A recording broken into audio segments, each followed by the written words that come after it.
Welcome to The Explainer. Today, we're going deep inside a machine, one that operates with a kind of precision that, most of us just never get to see. All right, let's step inside. At first glance, this really looks like any other industrial factory. You can hear that constant hum and clang of machinery, and the air, well, it smells of metal and oil. It all seems pretty straightforward, almost boring. But yeah, that first impression, it couldn't be more wrong. Hidden behind these walls is a process of absolutely immense power and unbelievable precision. I mean, the scale here is just staggering. We're talking about machines that literally never stop. They are just churning out thousands of these things every single second, day and night. And look, this isn't just about being fast. It's about taking that incredible volume and combining it with microscopic accuracy. Every single one of those thousands of items is a perfectly identical piece of super intricate engineering. And that brings us to the crucial point, the stakes. There is absolutely no room for error here. A single tiny deviation, something you couldn't even see, can lead to catastrophic failure. So where does it all begin? Well, like a lot of things, it starts with the most basic of elements. Let's dig into how raw metal kicks off this whole incredible journey. Okay, so these are the building blocks. And on the surface, they're surprisingly simple, right? Brass, copper, and lead. These are just common, everyday industrial metals. But it's what happens to them inside these walls that is just, well, it's extraordinary. And this really gets to the heart of the whole operation. You've got these simple ingredients, but they're treated with this almost obsessive level of care. Every single piece of metal is meticulously measured. It's weighed, all in preparation for the violent transformation that's about to kick off. All right, let's keep going and see how this precision just keeps building.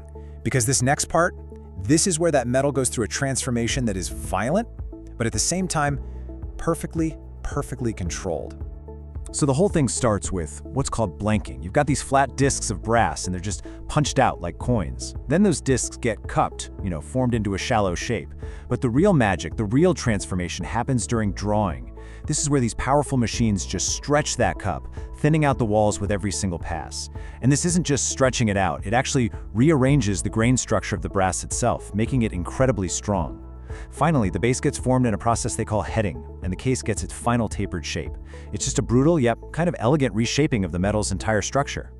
And get this, through all of that force, all of that stretching, the precision they need is literally microscopic. The walls have to be the absolute perfect thickness to handle immense pressure. The length has to be exact. Anything less than that, it's a failure. Simple as that. Okay, now we're getting to the real heart of it all. The most critical and, honestly, the most delicate part in this entire assembly. So think about it. You've got this perfectly shaped metal casing, but by itself, it's really just an empty shell. So what's the tiny little component that unlocks all of that potential power? It's this, the primer. It's a tiny, pressure-sensitive chemical compound, and it basically acts as the trigger. Without that initial spark that it creates, the whole thing is just an inert piece of metal. It does nothing. This tiny component, it's the key to everything. Okay, so with the spark in place, it's time to add the fuel. And no surprise, just like everything else we've seen, this step is all about perfect calculation. This is such a fascinating balancing act. A super carefully measured propellant charge gets added. Now, if you add just a little too little, the round is useless. It fails. But if you add too much, even a tiny bit, the pressure becomes dangerously unstable. It has to be exactly right. All right, so all the individual, precision-engineered pieces are ready to go. Now let's see how they all come together in the final assembly. This whole assembly is this incredibly rapid-fire sequence. First, that precisely measured propellant charge gets dropped into the casing. Then, the projectile itself is seated right on top. And then, bam! A powerful press comes down, compresses all the components, locking them tightly together. This creates a perfect seal, one that's capable of withstanding all the forces that are about to come. And in that single moment, all those separate parts, they become one. But wait, it's not over yet. You might think making the thing was the hard part, but making sure it's perfect, that's just as critical. This is the final gate it has to pass through. And this inspection process is just relentless. You've got automated sensors, you've got human inspectors, and they check everything. We're talking the final weight, down to the microgram, the precise shape and balance, the overall structural integrity. Absolutely nothing is left to chance. So that brings up a pretty important question. What's the acceptable failure rate here? Well, the answer is 0. Failure is simply not an option. Any single round that has even the slightest imperfection gets discarded. Period. And there you have it. That's the reveal. From a few simple metals to a device of incredible power and precision, this whole high-stakes, unbelievably complex process is how a bullet is made. You know, what's truly mind-boggling about all of this is the speed. That entire journey we just walked through, from a simple flat disk of metal to a completely finished inspected round, that all happens in just a matter of seconds.